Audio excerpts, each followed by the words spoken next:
Oman উপসাগরে ইরানের পতাকাবাহী একটি container বা কার্গো জাহাজ জব্দ করে নিয়ে গেছে যুক্তরাষ্ট্র প্রতিরক্ষা বাহিনীর কেন্দ্রীয় কমান্ড সেন্টকম। গতকাল রোববার স্থায়ী সময় দুপুরের দিকে ওমান উপসাগরের কূলে ইরানের চাবাহার বন্দরের কাছে তোসকাকে জব্দ করে সেন্টকম। ইরানের সরকারি জাহাজ সংস্থা ইসলামী Republic with Iran shipping licence IRICL জাহাজটির সত্তায়নকারী। IRICL-কে 2019 সালে নিষেধাজ্ঞা দিয়েছে যুক্তরাষ্ট্র। সেন্টকমের বিবৃতিতে বলা হয়, ওমান উপসাগরের তোস্কাকে শনাক্ত করার পর প্রথমে সেটিকে থামার জন্য সংকেত দেওয়া হয়েছিল, কিন্তু তোস্কার ক্রু সেই নির্দেশ পালনে ব্যর্থ হয়েছে। তোস্কার ক্যাপ্টেন এবং অন্যান্য ক্রুরা সবাই মার্কিন বাহিনীর হেফাজতে আছে। জাহাজটিতে কতজন ক্রু ছিল তা জানা যায়নি। সেন্টকম এই ক্রুদের সবাই ইরানের নাগরিক নাকি অন্য কোনো দেশের নাগরিকও তাদের সঙ্গে আছে তাও এখন পর্যন্ত স্পষ্ট হয়নি। ইরানের সরকারি জাহাজ সংস্থা IRISL নিয়ন্ত্রণ করে দেশটির প্রতিরক্ষা বাহিনীর অভিজাত শাখা ইসলামী ভ্যালুয়েশন গার্ড ফোর্স IRGC। IRISL এর জাহাজগুলোর ক্যাপ্টেন ক্রু পদে সাধারণ ইরানের নাগরিকরাই থাকে, তবে এর বাইরে পাকিস্তানের থেকেও ক্রু নেওয়া হয়। আন্তর্জাতিক জাহাজ চলাচল পর্যবেক্ষণ সংস্থা মাইন্সম্যাক্সের বরাতে জানা গেছে, গত 25 মার্চ তোস্কাকে চীনের বাণিজ্যিক রাজধানী সাংহাইয়ের উত্তরে তাইওয়ান বন্দরে দেখা গিয়েছিল। তারপর মার্চের 29 থেকে 30 তারিখ পর্যন্ত চীনের গাওলান বন্দরে কিছু কন্টেনার লোড করে তোস্কা 30 মার্চ সেটি গাওলান থেকে যাত্রা শুরু করে এবং 11 এপ্রিল মালয়েশিয়ার ক্লৌ বন্দরে নোঙর করে। ইরানের পররাষ্ট্র মন্ত্রণালয় ও প্রতিরক্ষা বাহিনী জাহাজটি এবং ক্রুদের ছেড়ে দিতে যুক্তরাষ্ট্রের প্রতি আহ্বান জানিয়েছেন। IRGC জাহাজ বন্দরে এই ঘটনাকে ডাকাতি উল্লেখ করে বলেছে, তারা ওই প্রকাশ্য অগ্রসানের বিরুদ্ধে অভিযান চালাতে প্রস্তুত ছিল, কিন্তু জাহাজটিতে ক্রুদের পরিবারের সদস্যরা থাকায় সেই সিদ্ধান্ত কার্যকর হয়নি। জাহাজটিকে অবিলম্বে মুক্তি দেওয়ার আহ্বান জানিয়েছেন IRGC।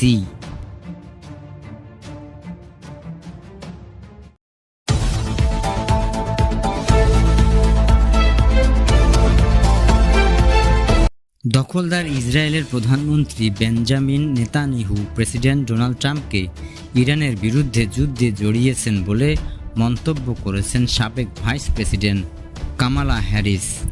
স্থায়ী সময় শনিবার একটি ফান্ড ব্রাউজিং ইভেন্টের অংশ নেন কামালা। সেখানে তিনি বলেন, ট্রাম্প এমন যুদ্ধে জড়িয়েছেন তাকে জড়িয়েছেন নেতানিয়াহু।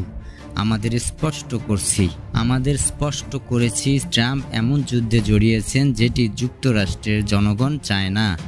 এই যুদ্ধ আমেরিকার সেনাদের ঝুঁকিতে ফেলেছে। এখন পর্যন্ত কামালা হ্যারিসের এই মন্তব্যের সরাসরি কোনো জবাব দেননি প্রেসিডেন্ট ট্রাম্প, তবে সামাজিক যোগাযোগ মাধ্যমে ট্রুথ সোশ্যাল ইসরায়েলকে নিয়ে একটি পোস্ট করেছেন তিনি।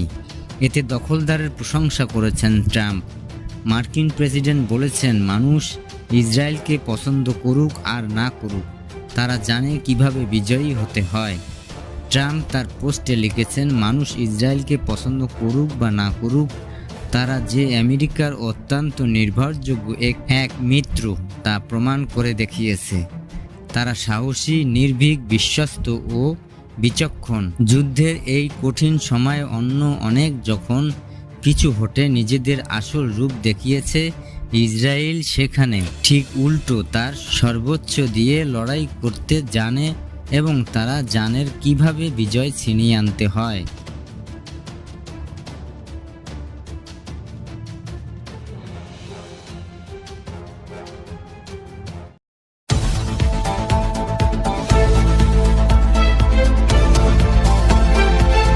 যুক্তরাষ্ট্রের সঙ্গে হওয়া 2 সপ্তাহের যুদ্ধবিরতি শেষ হয়ে আসছে।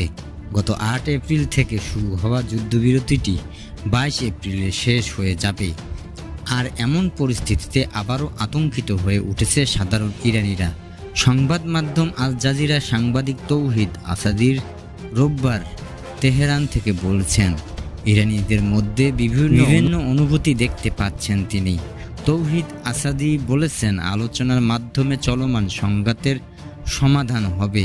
ইরানিদের মধ্যে এমন আশা আছে, যদিও এটি খুবই কম, বিশেষ করে যখন যুক্তরাষ্ট্র ও ইরানের মধ্যে একটি চূড়ান্ত চুক্তির বিষয়ে আলোচনা হচ্ছিল তখন সাধারণ মানুষ আশা দেখছিলেন, কারণ চুক্তি হলে মার্কিনরা নিষেধাজ্ঞা তুলে নিত। এতে সাধারণ জনগণের জীবন মানের উন্নতি হতো। দীর্ঘ আন্তর্জাতিক নিষেধাজ্ঞার কারণে তাদের অনেক ভোগান্তির মধ্যে দিয়ে যেতে হয়েছে। তৌহিদ বলেছেন, আমরা জানি ইরানিরা খুবই আতঙ্কিত। তারা শুধুমাত্র যুদ্ধের ছায়ার জন্যই আতঙ্কিত নন, হঠাৎ করে কী হয় তা নিয়েও আতঙ্কিত। এমনকি যুদ্ধবিরতির মাঝেও তারা আতঙ্কিত, কারণ এর আগে যুদ্ধের সঙ্গে যখন দেশটির নেতারা আলোচনা করছিলেন তখনই হামলার শিকার হয়েছে তাদের দেশ, সেটি একবার নয় দুইবার। তবে আবার যুদ্ধের শুরু থেকে একদম সাধারণ ইরানিদের মধ্যে প্রতিরোধের আকাঙ্ক্ষা দেখা গেছে। এসব মানুষ দিনে ও রাতে সরকারের পক্ষে নিজেদের অবস্থান জানান দিয়েছেন, এখনও দিচ্ছেন।